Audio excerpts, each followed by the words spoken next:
Today's episode of Variant is brought to you by Netflix. Today on Variant, a Batman-Superman movie, Ultron to star in Avengers 2, and a bunch more comic news.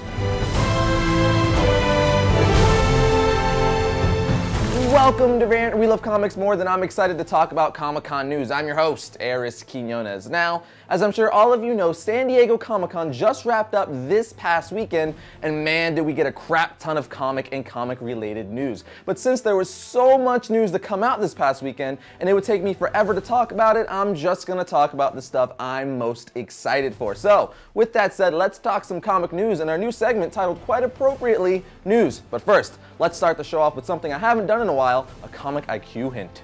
This character appears in a popular TV series that's adapted from a comic book.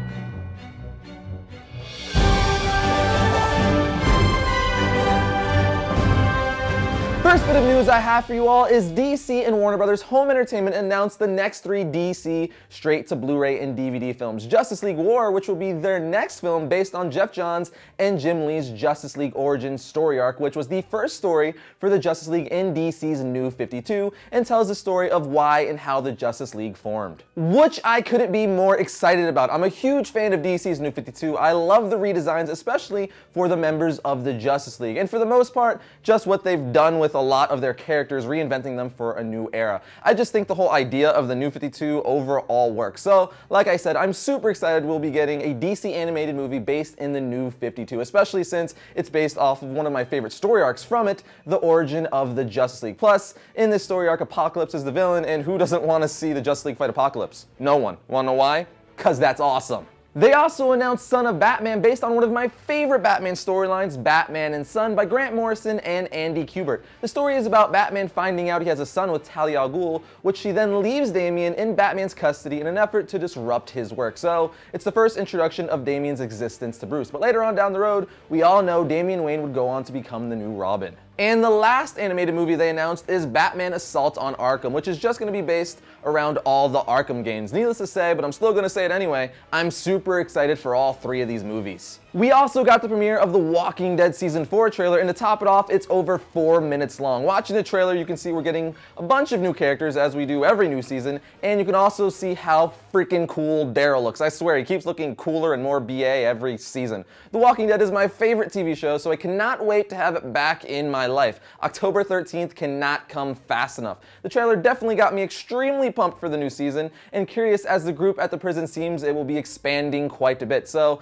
it's just going to be really cool to see how that plays out. While we're on the topic of trailers, they also premiered the Legend of Korra Season 2 trailer, which of course looks amazing. I mean, it seems like they can do no wrong with this Avatar franchise. The Avatar concept is just a great original idea in the first place, and Nickelodeon just keeps putting out great material for it. The Legend of Korra was an awesome way to continue the cartoon series after the amazing Avatar: The Last Airbender. And apparently lots of people agree, as The Legend of Korra's first season did so well in ratings, it's already been renewed through Season 4. So if that tells you anything, it tells you watch this cartoon if you haven't already. The first season is already on Blu-ray and DVD, so if you haven't seen the first season, you can buy it and catch up before Season 2. For the many fans of the popular Arrow TV show on CW, you'll be happy to hear they released a Season 2 sizzle reel which featured footage of the Black Canary along with some other new goodies. Black Canary will be in Season 2, eventually playing a major role in the show, being Arrow's love interest, but she won't be played by Katie Cassidy like we thought. She will be played by Katie Lotz. They also told us 2 new bad guys will be seen in Season 2,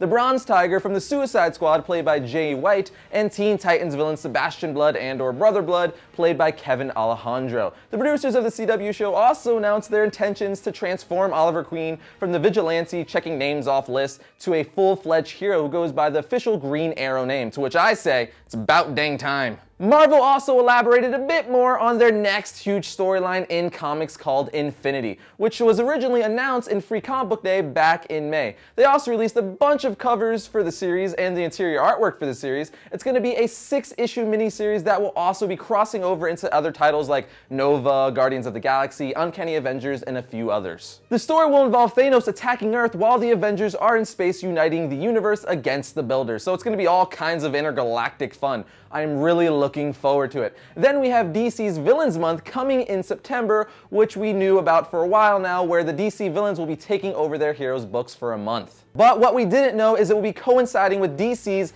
next major event called Forever Evil. It's a 7-issue miniseries where the world's greatest villains take control of the DC universe. It's actually going to be the first universe-wide event of the New 52. This is probably one of the coolest ideas I've seen in comics in a while, since it's focusing on the reason why our heroes are so great, their villains. It's just going to be really cool seeing what Lex Luthor, Bizarro, Sinestro, and so on do in the DC universe. I am extremely excited for this story arc. Marvel Studios president Kevin Feige also confirmed that Thanos will be a part of Guardians of the Galaxy, but in the same instance stated Ronan the Accuser is the main villain, which I'm just glad Thanos is a part of the film, as he is the perfect fit for that movie, being that intergalactic god that he pretty much is. So I am super excited for that. We also got to see new artwork of what the Guardians of the Galaxy will look like in the film, and they look freaking awesome. Especially Drax, played by Dave Bautista. He just looks really freaking cool and pretty accurate to the comics. Along with the new artwork, they also showed us props from the actual movie, like Star-Lord's helmet and guns, which look amazing, and even Drax's daggers, which also look amazing. I'm super pumped for this movie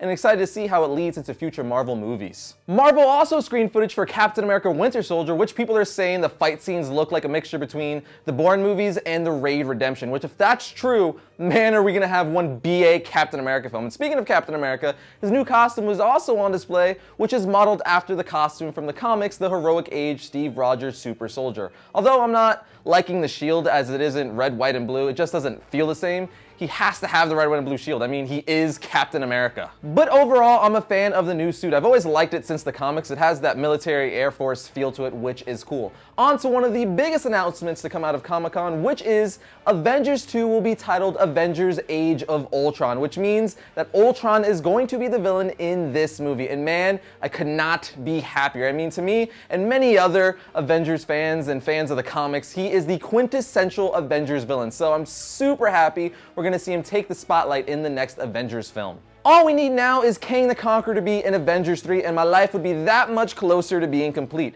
I'd be so very happy in this pump we call hearts. Now, even though Ultron will be in the next Avengers film, Hank Pym, aka Ant-Man, will not, as said by Joss Whedon himself, even though in the comics, Hank Pym is the one responsible for creating Ultron. Whedon said we're crafting our own version of where his origin comes more directly from the Avengers we already know about. It's a little bit darker than the other film because Ultron is in the house. There's a science fiction theme that wasn't there in the other one. Ultron is definitely something that evolves, so we're going to get together a couple of different iterations. Nothing can be translated exactly as it was from the comics, particularly Ultron. It doesn't bother me he's not sticking 100% to Ultron's origin. I mean, it's rare when comic movies do. Plus, I think he's proven he can make an amazing superhero movie with the first Avengers film. And the last bit of news I have for you guys, but certainly not least, we will be getting a Batman-Superman movie in 2015 directed by Zack Snyder. Whatever you want to call the movie, as now it doesn't have an official title, Batman vs. Superman, Superman vs. Batman, it doesn't matter. What does matter is it's Batman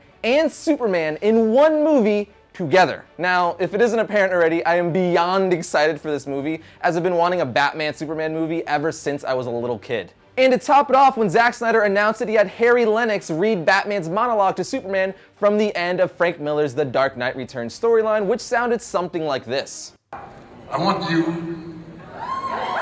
to remember, Clark, in all the years to come, in all your most private moments, I want you to remember my hand at your throat. I want you to remember the one man who beat you.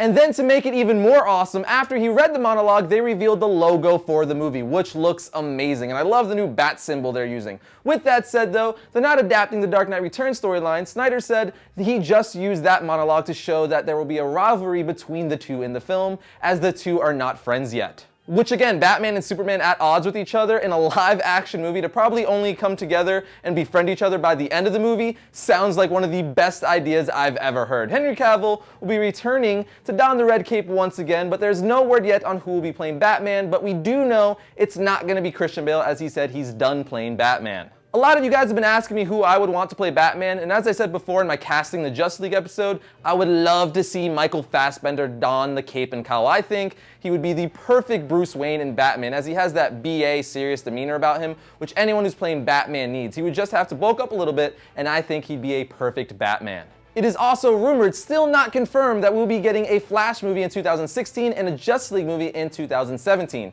Meaning if they do come out and they are good along with the Batman Superman movie, I can die a happy person. But now, let's take a look at our second comic IQ hint. This character wears something you would see a pirate wear. Netflix streams TV shows and movies directly to your home, saving you time, money, and hassle. As a Netflix member, you can instantly watch TV episodes and movies streaming directly to your PC, Mac, or right to your TV with your Xbox 360, PS3, or Nintendo Wii console, plus Apple devices, Kindle, and Nook. You can get a free 30-day trial membership by going to www.netflix.com/variant and signing up now. And now for the last hint, this villain looks drastically different from his comic appearance for the TV series.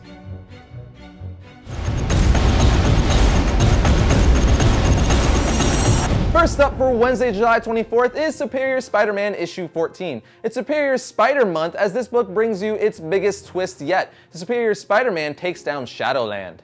Next we have Hunger issue 1. The fallout from Age of Ultron rips open a dangerous rift in the universe. Prepare for a hunger so strong that no universe is safe. Next we have Talon issue 10. Can Calvin escape Santa Prisca, the most dangerous island on the planet, or will he fall at the hands of its ruler, Bane? Now we have Batman Superman issue 2. Batman and Superman travel to Earth 2 where they find familiar heroes who are trying to kill them. And finally we have Justice League Dark issue 22. It's Trinity War chapter 3 and a member of the Justice League defects the Justice League Dark, but what does Constantine know about the murder that he isn't telling? And what dark secrets does one of our Leaguers hold that could turn the tide of this Justice League war? And the answer is the governor from The Walking Dead. Well, that brings another episode of Variant to a close, but as always, you can keep up with the show throughout the week on our Variant Facebook page, as well as all things comics. You can also follow me on Twitter at twitter.com/Arris_Quinones, but now I really must go, and that makes me sad, but I'll see you guys next week when I talk about all things comics. The Builders. So it's gonna be an all darker than the other films.